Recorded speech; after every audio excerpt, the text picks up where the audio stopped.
Vitamins are essential organic compounds. They act as coenzymes to supporting everything from metabolism to cellular repair and immune function. Quite simply, they make life possible. बघा, पहिला महत्त्वाचा घटक आहे protein.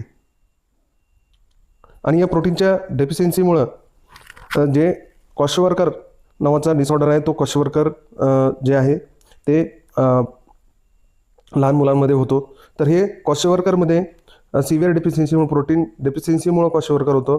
यामध्ये जे specific symptom आहे, जे परीक्षेमध्ये विचारलं जातं वारंवार, त्यामध्ये मून लाईक अ फेस.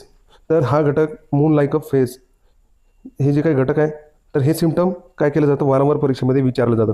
त्याचबरोबर जे फूड सोर्स आहे, या फूड सोर्समध्ये मिल्क असेल, एग असेल, मीट असेल, फिश असेल, पल्सेस असतील आणि सोयाबीन असेल, हे जे काही घटक आहेत, हे घटक अत्यंत आवश्यक आहे. हे घटक घेतल्यानंतर प्रोटीनची डेफिशियन्सी आपल्या शरीरामधली पूर्तता होण्यासाठी महत्त्वाचे असतात. पुढचा घटक आहे प्रोटीन आणि कार्बोहायड्रेटच्या डेफिशियन्सीमुळं मेरास्मस हा जो काही डिसऑर्डर आहे, आजार आहे, तो आजार होतो. आता यामध्ये सिव्हिअर मसल वास्टिंग असते.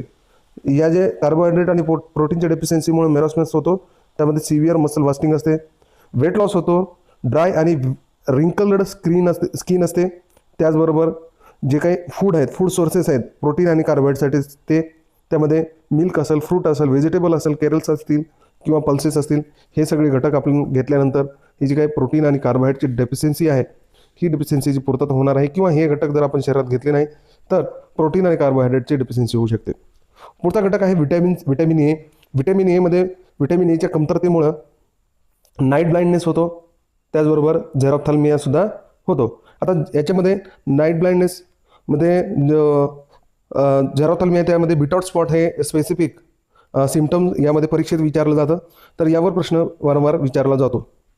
तर यामध्ये जे काही विटॅमिन एचे सोर्सेस आहेत, फूड सोर्सेस आहेत, त्यामध्ये कॅरोट असेल, मिल्क असेल, एग असेल, ग्रीन लिफी व्हेजिटेबल्स असतील, मँगो असेल, पपई असेल, हे जे काही घटक आहेत, हे घटक घेतल्याच्या नंतर विटॅमिन एची डेफिशियन्सी किंवा विटॅमिन एची कमतरता आपल्या शरीरामध्ये भरून येणार आहे.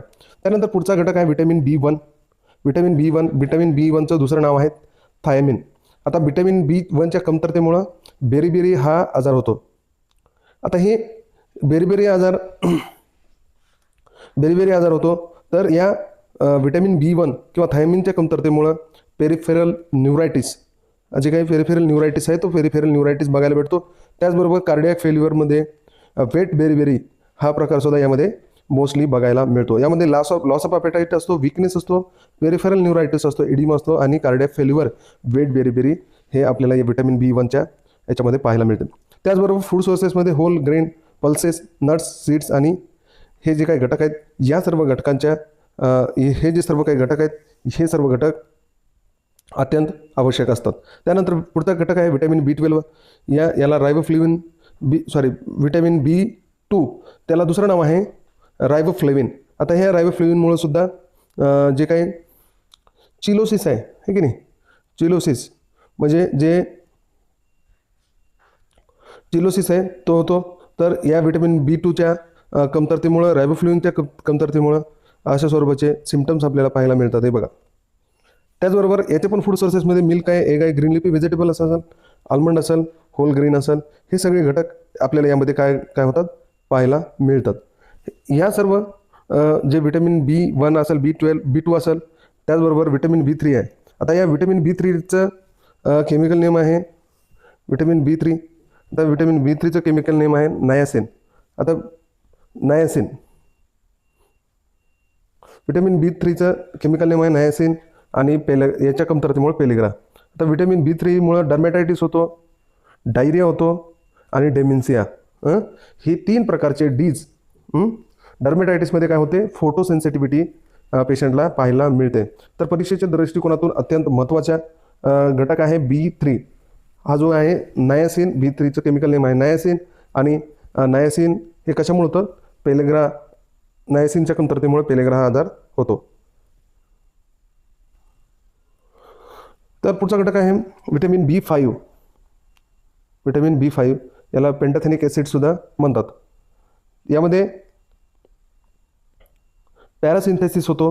हे विटॅमिन B5च्या कमतरतेमुळे होतं. यामध्ये बर्निंग सेन्सेशन असतो, नमनेस असतो, टिंगलिंगनेस असते आणि फटीग असते.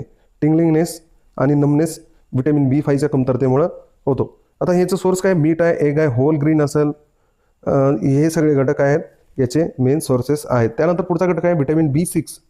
या B6ला पायरिडॉक्सिनसुद्धा म्हणतात. यामध्ये सायड्रोब्लास्टिक ॲनिमिया यामध्ये आपल्याला पाहायला मिळतो. ॲनिमिया असतो, विकनेस असतो, इरिटेबिलिटी असते. त्याचबरोबर सायड्रोब्लास्टिक चेंजेस इन बोन मॅरो. आता हे नॉर्मल ब्लड सेल RBCs आहेत आणि सायड्रोब्लास्टिक बोन मॅरोमुळे होणारे जे घटक आहेत ते आपल्याला यामध्ये B6च्या कमतरतेमुळे पाहायला मिळतात. तर याचा मेन सोर्स काय, फिश असेल, पोटॅटोज असतील, बनाना असेल, होल ग्रीन असेल, हे सगळे घटक आहेत व्हिटॅमिन B6चे घटक आहेत. त्यानंतर पुढचा घटक आहे व्हिटॅमिन B7. याला बायोटीनसुद्धा म्हणतात. या व्हिटॅमिन B7च्या कमतरतेमुळं डर्मॅटायटिस होतो. या डर्मॅटायटिसमध्ये स्किन जे आहे ते ड्रायनेस होते, डर्मॅटायटिस होतो, हेअर लॉस होतो, कंजेक्टिव्हायटिस होतो. याचे सोर्सेस जे आहेत, फूड सोर्सेस आहेत, त्या फूड सोर्सेसमध्ये एग, यॉल्क असेल, नट्स असतील, सोयाबीन असेल, होल ग्रीन असेल, तर हे सगळे घटक सोर्सेसद्वारे आपण काय करू शकतो, जे काही व्हिटॅमिन्स आहेत ते या सर्व व्हिटॅमिन्स ची आवश्यकता आपल्या शरीरामध्ये आवश्यकता असते आणि या व्हिटॅमिन्समुळंच आपल्या शरीरात वेगवेगळे आजार, याच्या कमतरतेमुळे वेगवेगळे आजार आपल्याला यामध्ये पाहायला मिळतात आणि हे शरीरासाठी अत्यंत महत्त्वाचे असतात कमी प्रमाणामध्ये, परंतु हे असणं अत्यंत आवश्यक असतं. Calcium and phosphorus are vital minerals. Find them in dairy, fish, and seeds. They build strong bones and teeth. Deficiency leads to weak bones,